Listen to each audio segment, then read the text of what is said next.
The World Cup Finals are this weekend. Martino Puccio joins the show to break it all down. Will Kylian Mbappe go back-to-back, or will Leo Messi finally get that elusive trophy? Plus, dead press picks and slop rules with your best props for tonight's Thursday Night Football. B-Matt's got your anytime touchdown. We are the spread. We've got everything covered for you. Let's run the tape.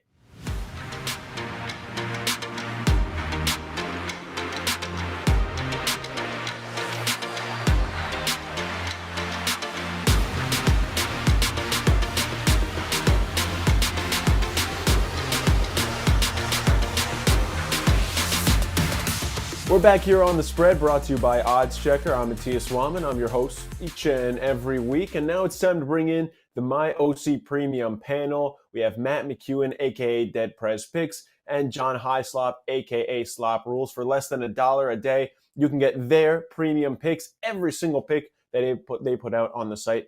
Also, every other capper we have. Gentlemen, how we doing today? It's a pretty good game we got on our hands. Yeah, fired up. I think I'm calling this the best Thursday night football game of the year, and it's Thursday. It's been a while. I know it's been probably all season. Yeah, I'm excited for this one tonight. I think I don't think this game's gonna be that bad. Deserve it. No, we do deserve it. We've sat through some really bad games, so we deserve this one. I think it's gonna be pretty good. A lot of people, some people on Twitter, believe it or not, people on Twitter are actually complaining about the game. It's crazy. I would have never guessed. I think those people are wrong. I think we're right. Yeah, I kind of don't believe you that there's anyone on Twitter complaining, honestly. No, yeah, it's nuts. You got to really search. You really got to really search to find people that are mad on Twitter, but like I found them. I looked for them. Well, I don't think any of us are mad, so we'll hop right into it. The Niners are a favorite right now. We've seen this line kind of shift a little bit between 2.5, 3.5, but regardless, it's around a field goal favorite for the Niners here. The over-under total is around 43-ish, 44, which is a little surprising, but we'll get to that in a second. The 49ers can clinch a spot for the division win with a win tonight. The Seahawks have kind of been reeling a little bit. So we'll start with you, Matt. What are you looking at tonight? Yeah, you mentioned it. Seattle struggled a little bit as of late. San Francisco comes into this game, completely opposite of them. They've been the hottest team in football. So From a spread standpoint, I think it's a Seattle play, but for my pick, I'm going to go with a prop here. So I'm going to go George Kittle over 36.5 receiving yards. What I like about this is Kittle hasn't hit this since November 21st, so we always say it, but he's due. I think tonight he'll be more involved in the game script. No Deebo Samuel, which I think will naturally give Kittle more targets in this game. Seattle's kind of a mess collectively as a defense, but they're 18th in the NFL against the pass this year. I think San Francisco can have a lot of success throwing the football. I know they are typically a team that's just going to run it down your throat. That's going to set up guys like Kittle in this game, the play action game, with some bootlegs that they can run with Purdy. So for me, this is a good look for Kittle. Like I said, he has not hit this, but yet we see the line where it is. I think that kind of suggests that we see him more involved in this game tonight. So give me Kittle here on the over on his receiving yards. Okay, yeah, this should be interesting because, Kenneth Walker looks like he's good to go for tonight. No Deebo Samuel, obviously. Obviously, it's the goat of all goats, Brock Purdy, under center again for the Niners. So there's a lot of, weird things going on in terms of availability and just overall game script. Is that affecting your plays at all for tonight, Slot? Kind of. I think Seattle's going to throw the ball all the time. I think they'd be morons to go there and think they're going to run the ball, at all, especially with Walker banged up. I bet you he's a decoy. I think they'll throw it a lot, and I think they'll go to Tyler Lockett. I like him over 61.5 receiving yards. That's at DraftKings right now, minus 115. He's done this in, I think, 5 of his last 6 games. He's gone 60+. I'm sorry. Last game he ended up with 60, but that was against Carolina. Anyways, the only time he didn't do it was against Tampa Bay. That game, Kenneth Walker caught a bunch of passes out of the backfield, which I guess technically could happen tonight. But again, I don't think that guy's healthy. I think this is definitely a throwing game. The last time these two teams played, Lockett won 100+ on them. The 49ers secondary, 2 of those guys just went out. 2 of the guys that played last week are out this week, and they both were kind of backups. So they're reeling that secondary. So I don't know. This feels pretty easy. I think Lockett gets this every single time. Interesting. Yeah. And Sorry, go ahead, Matt. sorry to cut you off, but now we have every Seahawk over receiving yards. I don't know if you noticed that. Me and you. Very fun. Yep. Okay. So I like it. I like it. Party. Someone's gonna hit unless they just run the ball 50 times. We said it was a passing game, so we And someone has to catch those passes, right? So why not? that's how passing works. That's just how it is. One little Oh, tidbit. in theory, that's how it works, right? Tidbit that a fun fact I'll call it is I think that the tight ends for the Seahawks are gonna I don't know, I think they're gonna get shut out tonight. Only two teams in the NFL are better in terms of yardage, receiving yards from tight end position. So that's one reason why I'm stacking the receivers for this game. And all the numbers are pretty low too. We're looking in the low 60s for DK, Lockett, and then Goodwin's like 25.5. We're talking very low bars to clear here in a game where they should throw more than they want to. Yes. And all that being said, too, the Seahawks struggled the last time they met. I mean, the Niners defense kind of ripped Geno up. Just that offensive line just did not hold up. So some quick passes maybe could be an interesting play here. We got Matt's opinion, John. I want to know what you think. Obviously you didn't pick the spread. We're not putting a gun to your head here, but you have 68% of the public backing the Niners to cover. Is that are you fading them? You going with them? What are your initial thoughts here? Honestly, I never even look at that because I have no idea. I know some absolute morons, right? That like to so their tickets are included in that percentage, right? So I always think you know what, I don't know. So I would stay away from that. I like the Seahawks just from a pure football and betting standpoint. I think this is I don't know, man. I think you're really buying high on the Niners right now if you're buying -3.5. So it seems like a nice bounce back spot for the tough Seahawks. spot. Sure. Yeah, it's tough spot. I would think Seattle +3.5. If I was a side guy, that would be my play or nothing. I love it. You can be a side guy, John, anytime you want. You can become, technically, I could be a side guy. I just like the player props. I'm hooked. I can't stop betting them. As long as you're betting, that's all that matters. There's three markets that I always look at. It's the side, total, and props, and I always get stuck on the props. Always. Not your fault. If it ain't broke, don't fix it. Uh-huh. Exactly. It's go with what you love. Yeah. I'm not, John, you mentioned you know some morons who are included probably in those tickets. Unfortunately, I'm one of those morons. But I'm definitely I'm having second doubts here. You're good. I will say, you talk about kind of fading the public and not riding with that big heavy bet. I have my second piece of bad news in terms of just my betting before coming into the show. I really liked Christian McCaffery over receiving yards. I just think that Seattle has been so bad against the run that it's just going to be a complete sellout, and it's going to be a lot of dinking and dunking to CMC in this game. It's about 33 to 35-ish, depending on what book you're looking at. Obviously, you can go over to our grid and see where the best value is. The reason I say that's bad news, because that is not only the most popular prop bet on BetMGM, it is also the most popular one on DraftKings. So basically, I'm fucked tonight. But that is going to lead us to our next little game here. We're going to play Ride or Back the Public. I'm going to give you guys the three most popular prop bets on BetMGM, and you're going to tell me which one you prefer. Last time you guys didn't really enjoy the touchdown scoring. I think we all missed on James Conner under rushing yards, but we got to bounce back this week. So this week we got CMC to be the first touchdown scorer in this game. That is listed at +450. You got him to score anytime at -165. I already see John is just shaking his head in disbelief. And then CMC over 35.5 receiving yards. You can get that at -120. So out of those three, I think I probably know the answer, right? I like the yardage for CMC. The last one, the touchdowns. I mean, whatever. Have at it. I can't do that. Yeah, I think the first touchdown, you need more value.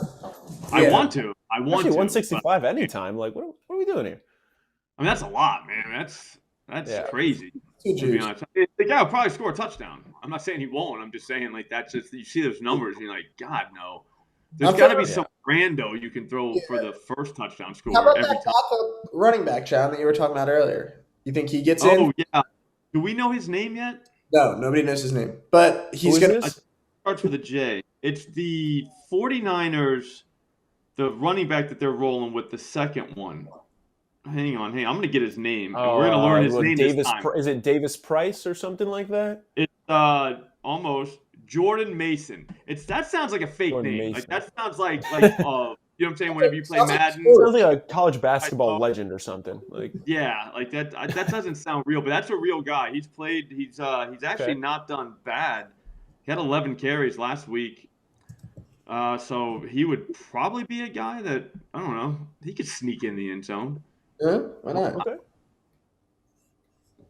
I'll take it. Not a whole boatload of confidence, but if you want to throw something random, I'll take it. Yeah, I think I'm not touching CMC anytime touchdown today, especially after last week. Kind of got burned by Ramondre Stevenson getting hurt, and it ended up being again just random running backs ended up scoring for the Patriots. But that's the most Patriots thing ever. He's Matt McEwen. He's John Hyslop. Thank you guys for joining me on the MyOC Premium Roundtable. I will talk to you guys on Monday. We got a good game to preview then. Appreciate you guys hopping on.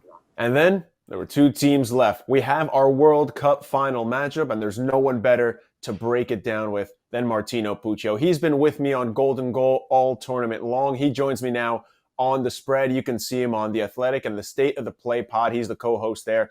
Martino, it's been a long road, but we're finally here. Yeah. This went by so much faster. I think we were talking about it, how it felt like it was a year ago where we were waking up 5 a.m. and now on Sunday we have the final. So, I mean, I'm so excited for it. I think this matchup is exactly what we were hoping for, especially after kind of the dull semifinals, I think you could say. So I'm really looking forward to this. Yeah, some people would argue they'd rather see Brazil-France, but honestly, and even non-biasedly, just having Messi in the final just adds a little bit of pizzazz to it. But before we get to the final, and of course the best match from this weekend, which is of course the third place match. I'm kidding, obviously. I wanted to kind of go through the tournament as a whole and just kind of reflect on things, get your opinion on certain things. So we'll start with what your biggest hit was from either before the tournament or a bet you made during the World Cup that ended up coming true. I think it was just getting these final two teams correct. Argentina and France. My prediction was Argentina over France. I'm going to still stick to it, but just to have even that final matchup was something that we talked about futures wise. We even talked about it during the quarterfinal too. So I think consistently that was easily the biggest hit. So yeah, and I guess biggest miss as well would probably be Serbia in the semifinals. They didn't really step up like I thought they would. That was a really disappointing one. But hey, you got to take your wins with your losses too, Yeah, no, that is fair. I had a couple of nice ones. I had Netherlands, Senegal in that order, England, US in that order. Had Argentina, Poland in that order. That did not look good. We don't have to talk about the rest of the groups though. I definitely got everything right. Next one. With every hit, there's obviously a miss. So what was your biggest miss that you were sure was going to happen and it just did not? Yeah, like I was saying, I think Serbia. And I was disappointed in Canada as well to make it out of the group. Yeah. I think those two. There really weren't too many big Oh, and Lautaro Martinez. Yeah, how could I forget? Yeah, that's tough. That'll probably be like biggest disappointment, whatever. If you want to just group him in general, everything was like top goal scorer for Argentina. Just multiple games for him to score in.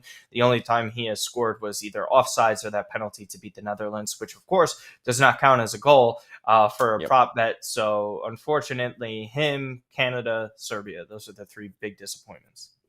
I mean, if you count the non-goal against the Netherlands and you count the offsides goals against Saudi Arabia, he's up there. I mean, he's running for it. So Yeah, listen. Anytime I could banter an Inter Milan player is a great time, but not when I have money on him. So this it'll teach you a lesson. Do not bet, and especially seeing how Teo Hernandez and Olivier Giroud have played. I should have been on my guys because they wouldn't stop scoring. That's fair. That's fair. We talked a little bit about disappointments already. I want to ask what your favorite storyline was. This could be, a standout team, standout player, Mhm. anything else?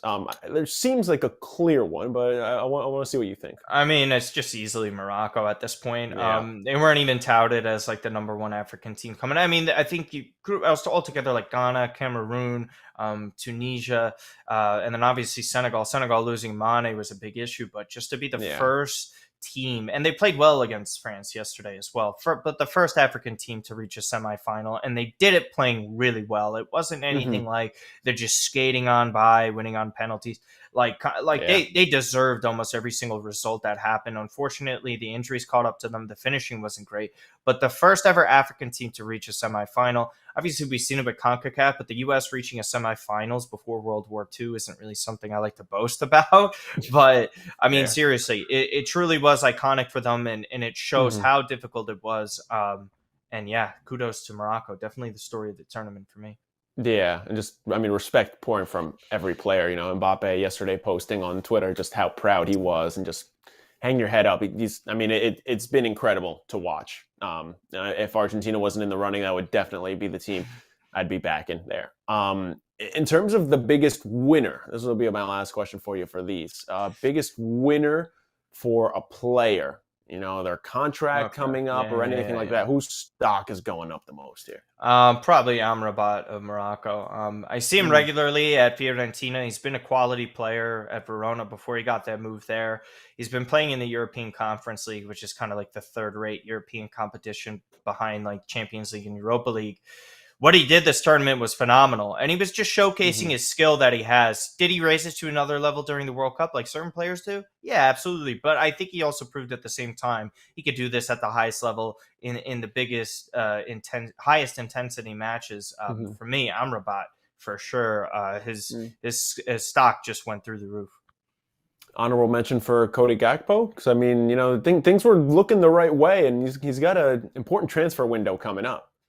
Yeah, I think him and Gonçalo Ramos are two players that I definitely, and Enzo Fernandez as well. We knew about these players. I think Portuguese league getting a little bit of disrespect, even in the Netherlands as well. We see these sides in the Champions League, but for the casual and certainly over here in the States, they weren't able to see a player like these three explode onto the scene. So I mean, even Julian Alvarez, yeah, he might be at Manchester City, but we're talking about 4 goals, 2 in a vital knockout semifinal match. Just a lot of players like that, and even Musiala, if we want to go back a little bit, I think he helped himself as well. Okay. So we've got all that out of the way, our recap out of the way. Now it's time to look at, like we said, the best matchup from this weekend, the third place match. I think we both agree that this is stupid and borderline shouldn't even be played, honestly. It kind of feels disrespectful, but regardless, you have Croatia and you have Morocco. Neither of those teams want to be there. We don't really want to be watching it either. Yeah. So who are you taking? I'm not taking anyone to win this. I think it's dumb. I think it's embarrassing. I think it's just this, like, you can't do these to these players. The amount of minutes that they played, and then again, it's like, who wants to play in this? Does Modric wants to play? He still has a lot to play for Real Madrid this season and beyond. For me, it's just that both teams to score. Let's get crazy, right? Like, if we see you could go after like overs and stuff like that, maybe the quality of finishing isn't there, but how much do they really care? That's the problem here.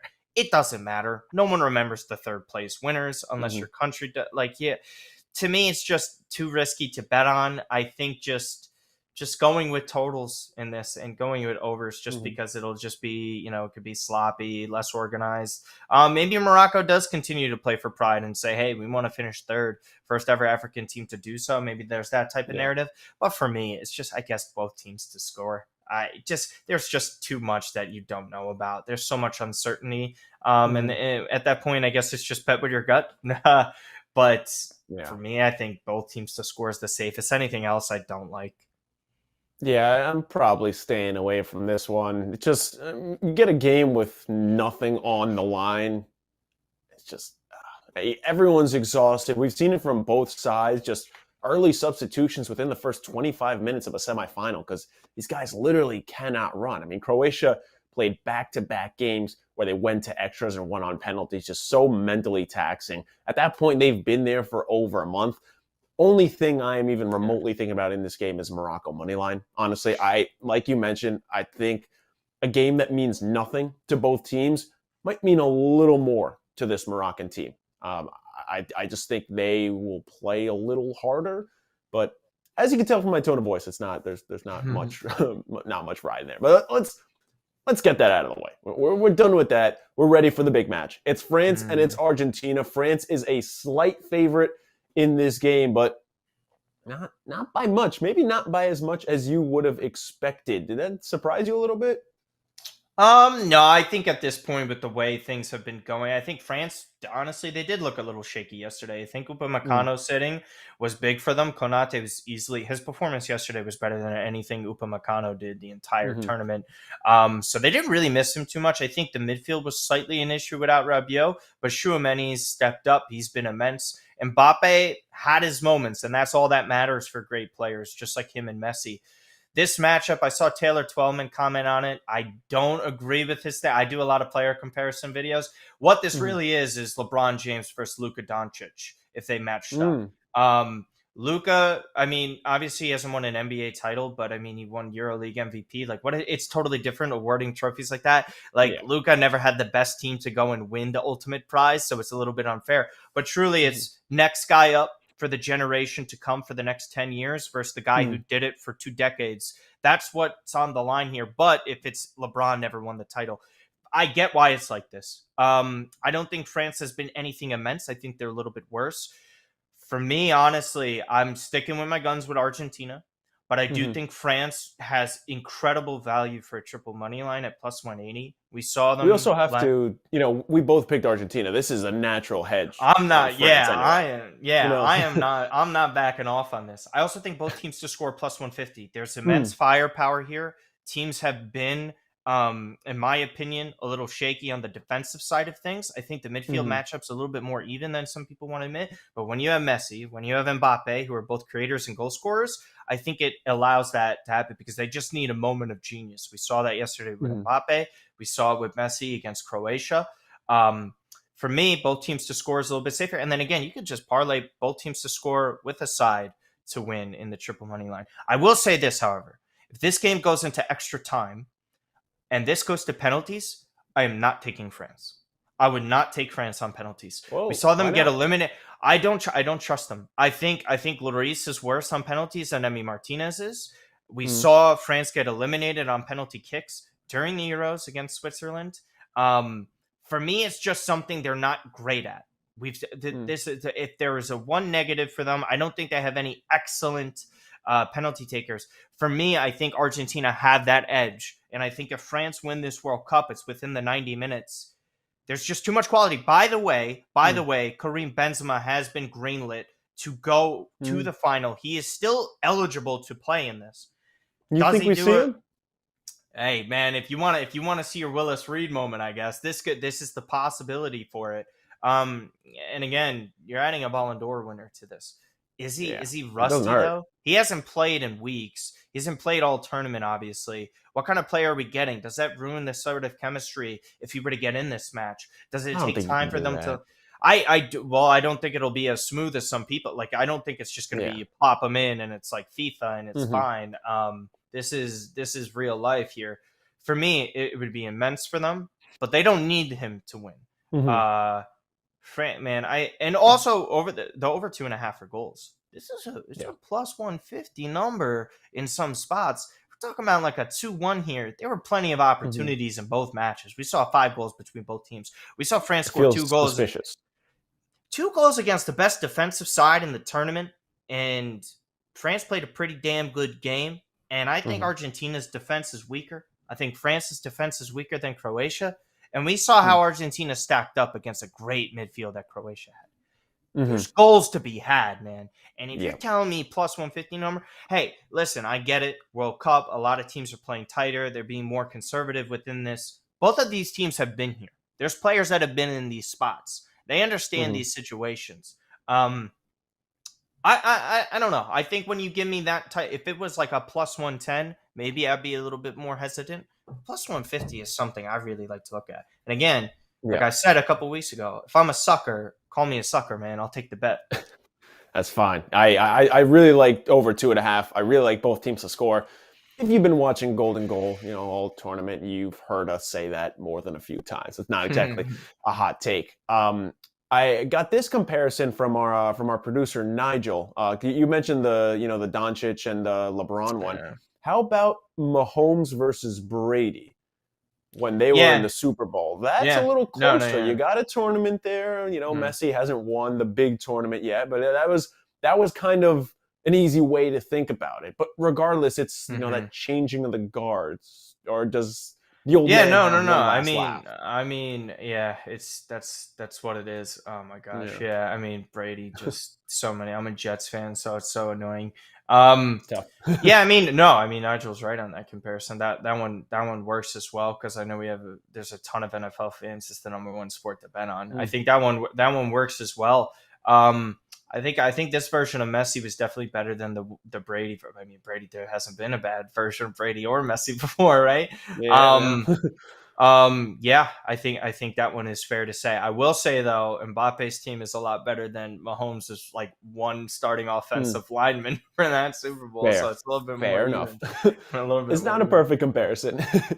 None of them really are. Yeah. I like over 4.5 cards in this game. Chaos.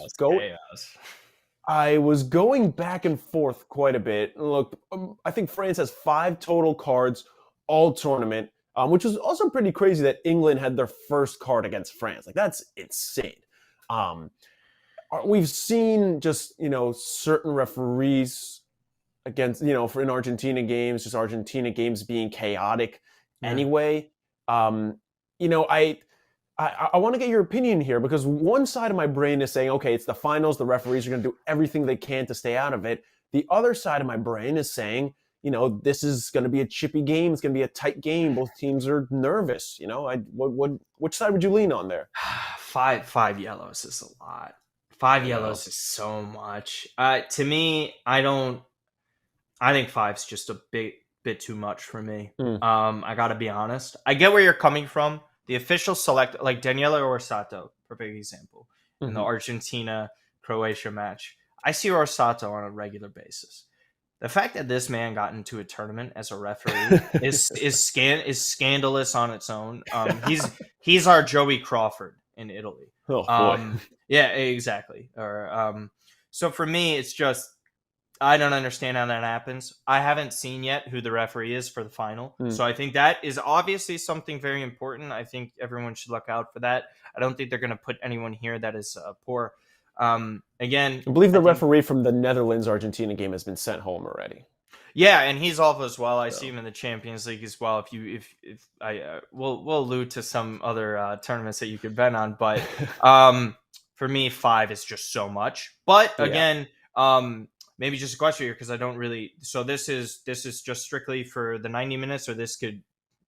I believe it is including. I believe it's extra time as well. I'd have to double check, but I believe it is extra time as well. Hey man, unless you guys think that you see some Zinedine Zidane moment where a player loses his cool and gets a red card, perhaps the first time this tournament. Listen.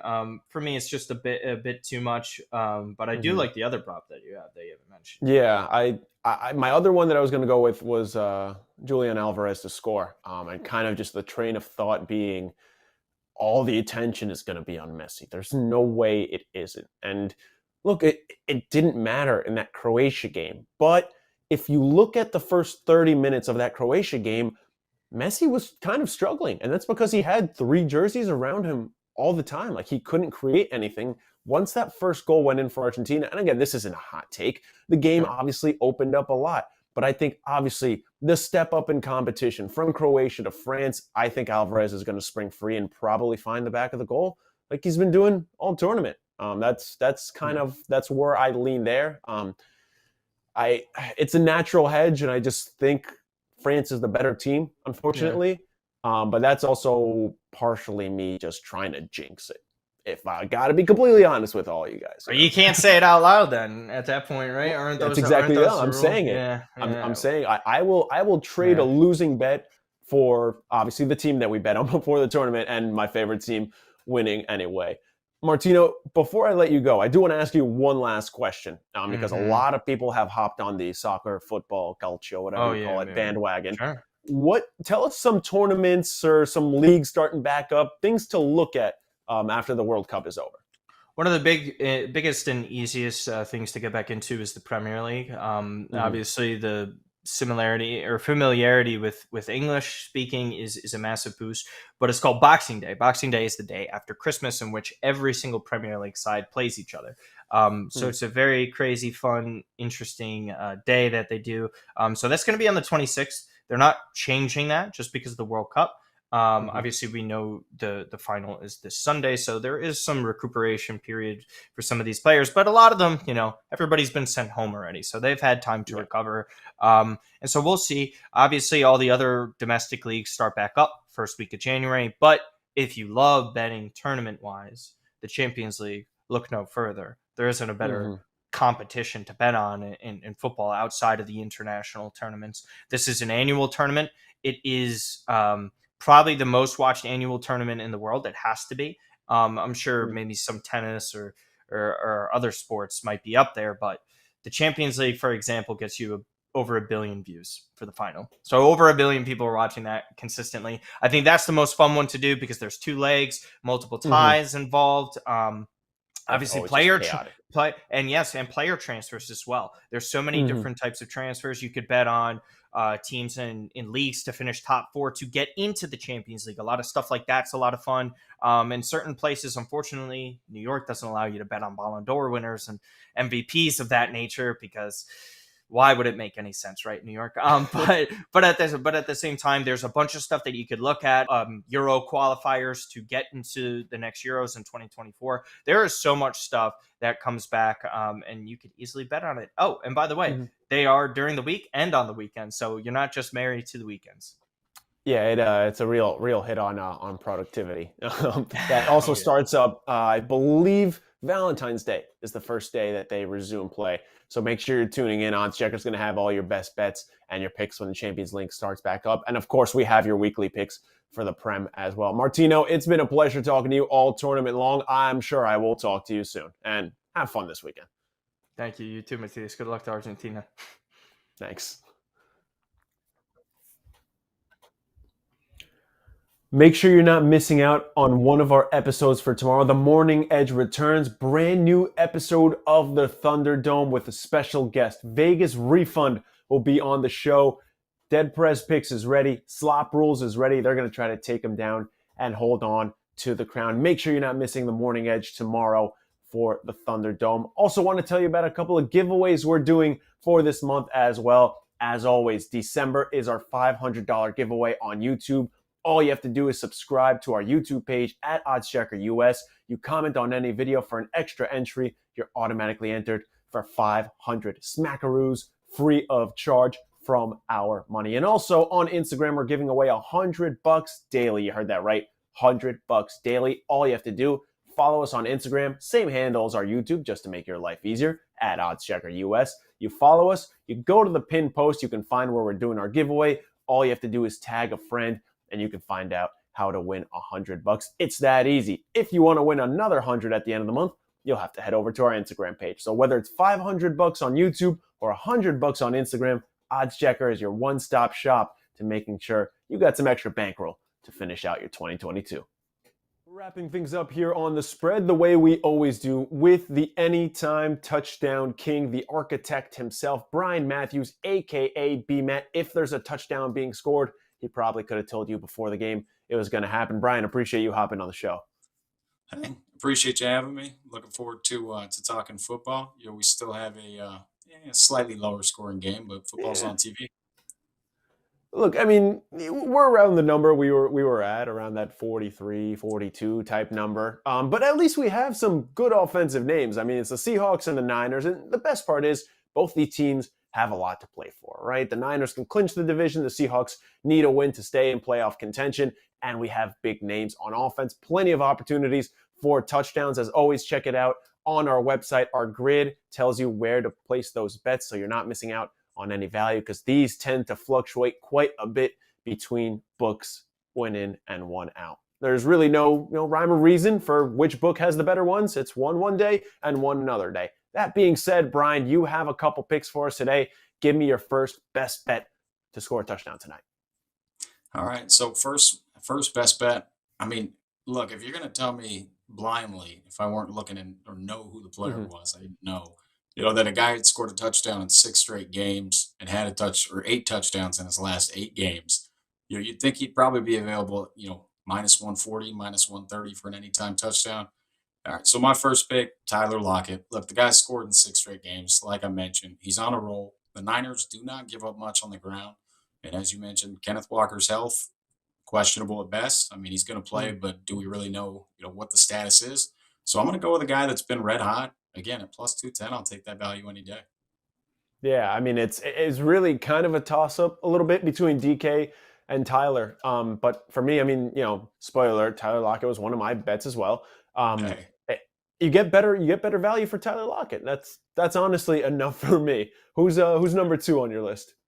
All right, so look, it's Christian McCaffery, right? I mean, this one seems obvious. I know that I'm sure he'll be in boost that'll scare people, but I mean, we saw what he did last week without Eli Mitchell, and now they're going to be without Deebo Samuel. You have to assume against the Seahawks, who are very bad against the run.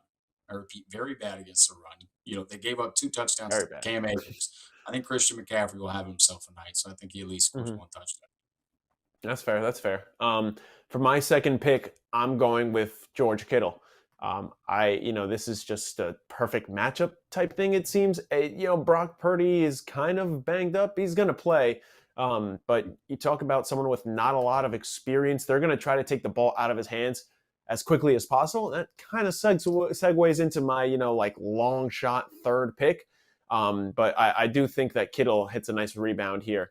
He's been trending up in the last couple weeks of the season. So he's a pretty good value and one of the most bet on, a top 3 most bet on touchdown score according to DraftKings as well. So I'm not alone in that sentiment, at least. Who is your long shot or at least longer odds type of guy? All right, so this one, look, I like his yards, but I also like the fact that there's a narrative play here too. Marquise Goodwin, former, we're looking at him. This guy's a former 49er, right? I think he's averaging maybe 40 or 50 receiving yards per game over his last 3. Has a touchdown. Let me get a long ball to him. Dial one up at plus 550. I like Marquise Goodwin to score a touchdown tonight if I'm taking anyone at some longer odds. Yeah, I honestly, I agree. I see it. I see the vision. I just think, like you mentioned, the Seahawks don't really know how much health is really, or we don't know, how healthy their running back group really is. Travis Homer's banged up too. I think so is DJ Dallas. So it's not even like the backups are there for Kenneth Walker against, the best run defense in the league. My long shot, I'm going to be completely honest, a little disclaimer here. I don't have any research to back this up. My only research is why not? And it's Kyle Juszczyk as my long shot. Because literally, why not? You think about Brock Purdy without a lot of experience, even though he looked good. You want to take the ball out of his hands. You want to get a little tricky. No Deebo Samuel. CMC's been a little banged up too, and you're going to start, kind of slowing things down a little bit at the end of the regular season to keep them ready for the playoffs. Whole San Francisco, sideline is probably worried about just injuries in general because they're dropping like flies. Classic San Fran. Why not, right? Hell, let's throw some money on 2+ touchdowns for Kyle Juszczyk. No, I'm kidding, but I love it. Honestly, fire me up for a Juszczyk touchdown today. I actually, look, he kind of sold me there. I was already looking at his prop on touchdown, so I might go ahead after we get off here and place a bet. Get my long odds Marquise Goodwin paired with Juszczyk. I'm sure we can get some pretty good odds there. Yeah, and if I can sell you that easily there, I have oceanfront property to sell you in Ohio. Hey, I was already looking at it. Got a bridge I can sell you. Yeah. Well, Brian, I appreciate the picks tonight. Thanks for joining the show as always. Appreciate you having me on. Take care. That'll do it for this episode of The Spread. We will be back with you next week. We have a full slate of NFL games to get to. It's going to be a wild weekend. World Cup's going to be ending, but we will find a place to replace it, even though it's going to be a little hole in our hearts that's missing. Michelle Beadle will be joining the show as well next week just to kind of recap a couple of things going on at the time. And I'm going to be hitting the streets again, talking to some people about what they think about the holiday season. Till then, have a nice weekend. Hope all your bets hit.